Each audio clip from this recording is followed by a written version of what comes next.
भाई जो गुरु बचन पे डट गए, कट गए फंद 84। वाणी संख्या 7। समाज के व्यक्तियों को देखकर कुछ व्यक्ति हुक्का या अन्य नशीली वस्तुएं सेवन करने लग जाते हैं। यदि सत्संग सुनकर बुराई त्याग देते हैं तो वे जीव पिछले जन्म में भी मनुष्य थे, उनके अंदर नशे की गहरी लत नहीं बनती। परंतु जो बार बार सत्संग सुनकर भी तमाकू आदि नशे का त्याग नहीं कर पाते, वे पिछले जन्म में सूअर के शरीर में थे। हुक्का हरदम पीवते लाल मिलावे धूर, इसमें संशय है नहीं जन्म पांच ले सूर। सूअर के शरीर में बदबू बैड स्मेल सूंघने से, तमाकू की बदबू पीने सूंघने की गहरी आदत होती है। वे शीघ्र हुक्का व अन्य नशा नहीं त्याग पाते।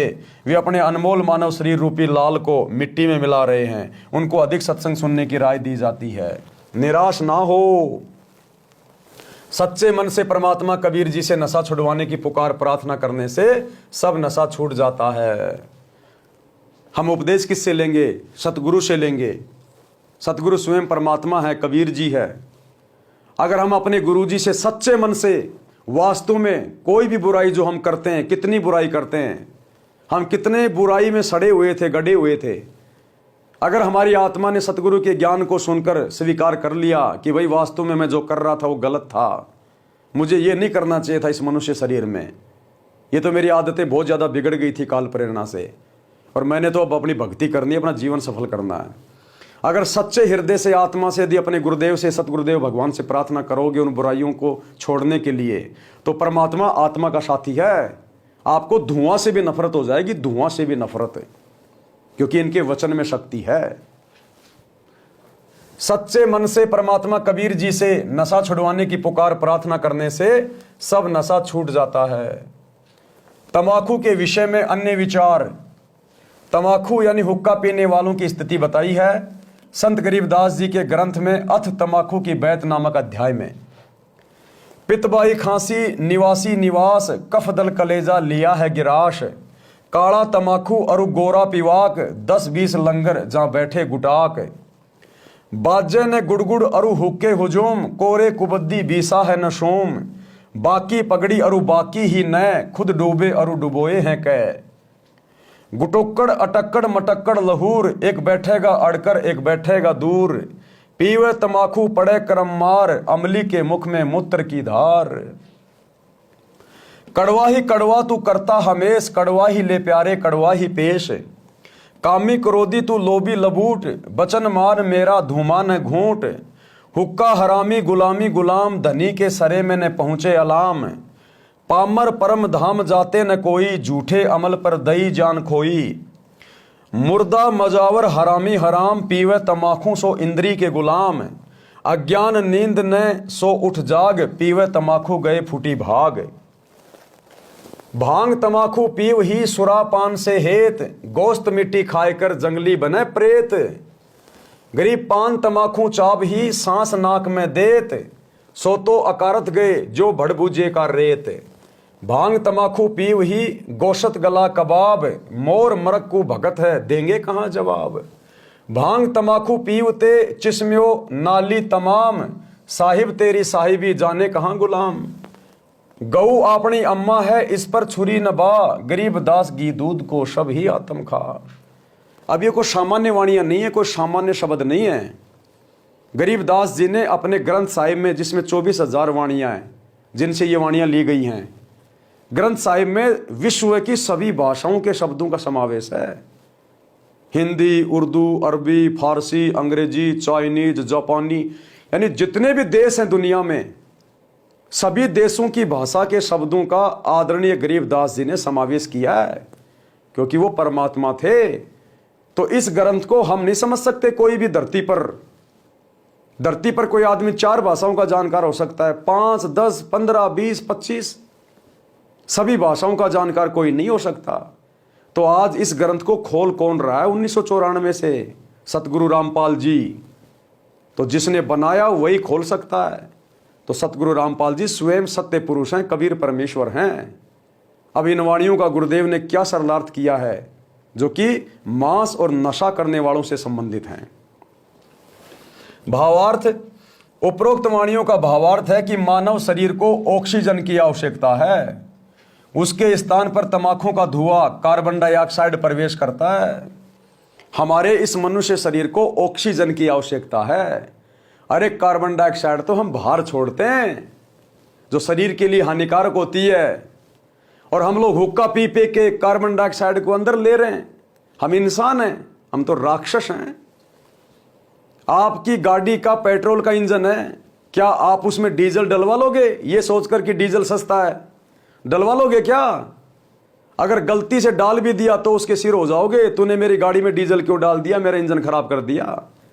और इस इंजन को जो परमात्मा ने बनाया है, अनमोल इंजन जिसकी कोई कीमत नहीं, इस इंजन को तुम ये नशा कर करके, मांस खा खा के, शराब पी पी के जो तुम बर्बाद कर रहे हो, तो सोचो परमात्मा हमसे कितना नाराज होगा, जिसके द्वारा बनाए गए इंजन में हम ये कार्बन डाइऑक्साइड डाल रहे हैं, मांस खा रहे हैं, नशा कर रहे हैं।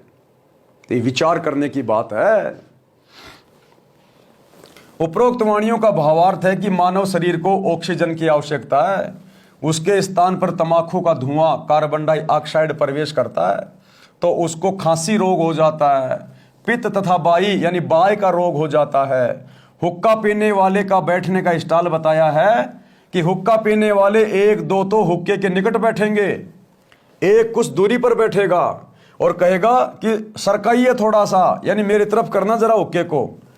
दूसरे उसकी ओर हुक्का देंगे, फिर नली जिससे धुआं खींचते हैं, गुरुड़ गुरुड़ बजेगी। आप तो हुक्का पीकर डूबे हैं और छोटे बच्चे भी उनको देखकर वही पाप करके नरक की काली धारी में डूबेंगे। जो तंबाकू पीते हैं उनके तो भाग फूटे ही फूटे, अन्य को तंबाकू पीने के लिए उत्प्रेरक बनकर डुबोते हैं।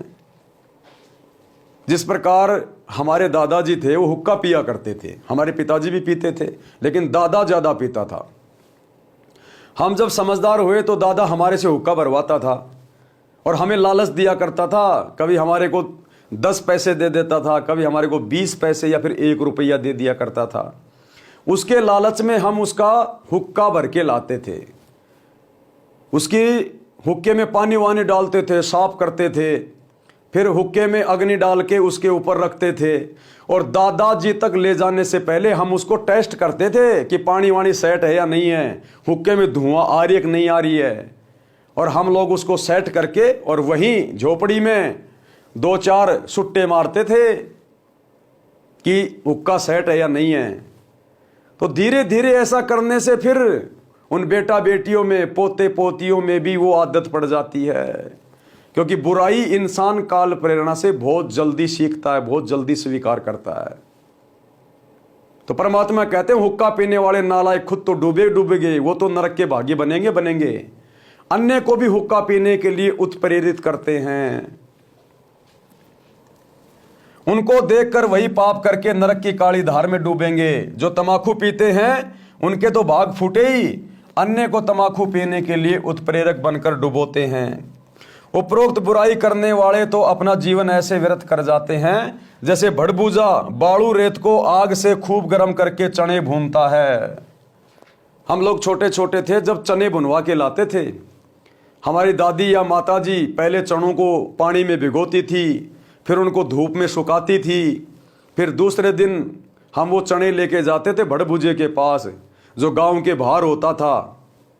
वो बजरी वगैरह को गर्म कर लेता था, क्योंकि उस समय सरसों की फसल निकाल ली जाती थी और सरसों का जो चारा होता था जिसको बोलते थे पदाड़ी, हमारे राजस्थान में उसको बोलते हैं पदाड़ी। तो वो जो चारा होता था वो पशुओं के काम नहीं आता था। सरसों का चारा कोई जानवर नहीं खाता क्योंकि वो कड़वा टाइप होता है। तो भड़बूजा क्या करता था, वो चने भूनने के लिए जो आग काम में ले जाती थी वो पदाड़ी से आग बनाया करता था और हम उससे जाके चने भुनवा के लाते थे। वो 5 रुपए किलो में या 2 रुपए किलो में ऐसे हमारे को भून के दिया करता था। जो आजकल ये चने आते हैं ना, जो ये नरम नरम हो जाते हैं, फिर लोग उनको खाते हैं, चाबते हैं, वो तो उनके लिए कह रहे परमात्मा। उपरोक्त बुराई करने वाले तो अपना जीवन ऐसे व्यर्थ कर रहे हैं जैसे भड़बूजा बाड़ू रेत को आग से खूब गर्म करके चने भूनता है, फिर सारा कार्य करके रेत को गली में फेंक देता है। इसी प्रकार जो मानव उपरोक्त बुराई करता है वह भी अपने मानव शरीर को, अपने मानव जीवन को इसी प्रकार व्यर्थ करके चला जाता है। उस जीव को नरक तथा अन्य प्राणियों के जीवन रूपी गली में फेंक दिया जाता है। फिर उसको 84 लाख योनियों में फेंक देगा परमात्मा कि नालायक, तेरे को अनमोल मनुष्य शरीर दिया था, श्वासें तेरे को गिन के दी थी, कितना समझा के भेजा था कि नालायक, ये कुकर्म करते तो तेरे को असंख्य जन्म हो गए, तेरे को फिर से एक मनुष्य जन्म दे रहा हूं 84 लाख योनियां भोगने के बाद, इतना कष्ट भोग लिया, अब तो तेरी बुद्धि ठिकाने आ गई होगी। फिर हमें परमात्मा एक मनुष्य जन्म स्त्री या पुरुष का दे के भेजता है। और इस जन्म में यदि फिर भी हम बिना संतों की शरण के, क्योंकि ये ज्ञान परम संत ही दे सकता है, धरती पे और कोई नहीं दे सकता, तो अनेक जन्मों में तो हमारे को परम संत नहीं मिलता, फिर भी परमात्मा हमें उन कर्मों की सजा देता है, 84 में डालता है। आज हमें परम संत मिल गया, उसके बाद भी यदि हम भक्ति करके जीवन सफल नहीं करेंगे तो परमात्मा हमसे पहले से कहीं ज्यादा नाराज होगा और कई कई बार हमारे को 84 लाख योनियों में डालेगा, फिर जल्दी से मनुष्य शरीर भी नहीं देगा। जो व्यक्ति उपरोक्त पाप करते हैं वे भगवान के दरबार में क्या जवाब देंगे, यानी बोलने योग्य नहीं रहेंगे। फिर कहा है कि गाय अपनी माता के तुल्य है। माता के तुल्य गाय को क्यों कहा जाता है? क्योंकि हम उसका दूध पीते हैं, और जिसका हम दूध पीते हैं वो हमारी माँ के समान हुई। हम भैंस का दूध पीते हैं, भैंस भी हमारी माता के समान है। बकरी का दूध पीते हैं, बकरी भी हमारी माता के समान है। अरे जिसका हमने दूध पिया वो हमारी माता के समान हो गई। तो हिंदू हो या मुसलमान, गाय का दूध पीता है, भैंस का दूध पीता है और उसी को काट के खा जाता है, यानी अपनी माँ का गला काट दिया। उससे बड़ा हरामी और नीच इंसान दुनिया में कौन होगा? वो तो राक्षस है, उसको भगवान नहीं बख्शेगा, अल्लाह उसको माफ नहीं करेगा। फिर कहा है कि गाय अपनी माता के तुल्य है, जिसका सब धर्म जाति वाले दूध घी पीते और खाते हैं। इसलिए गाय को मत मारो, विषय तमाकू का चल रहा है। भक्ति मार्ग में तमाकू सबसे अधिक वादा करता है। जैसे अपने दोनों नाकों के मध्य में एक तीसरा रास्ता है जो छोटी सुई के नाक के जितना है। ये दो छिद्र, लेफ्ट राइट, ईला पिंगला, ये चंद्र, ये सूरज, ये ठंडी, ये गर्म, जहां पर ये हमारी ये हड्डी शुरू हो जाती है, यहां तो ये कोमल कोमल है आगे, जहां से ये हड्डी शुरू होती है, इन दोनों छिद्रों के बीच में एक हल्का सा सुई के नोक से भी छोटा एक छिद्र है जो जन्म से धीरे धीरे बंद होने शुरू हो जाता है। वो है सुषुम्ना द्वार, उसी से आत्मा बाहर निकलेगी हमारी। और नशा उसको सबसे ज्यादा अवरुद्ध करता है, सबसे ज्यादा अवरुद्ध। गांव में हम देखा करते थे, हमारे दादा हुक्का पीते थे और कभी कभार वो कहते थे कि इसकी नय को साफ कर।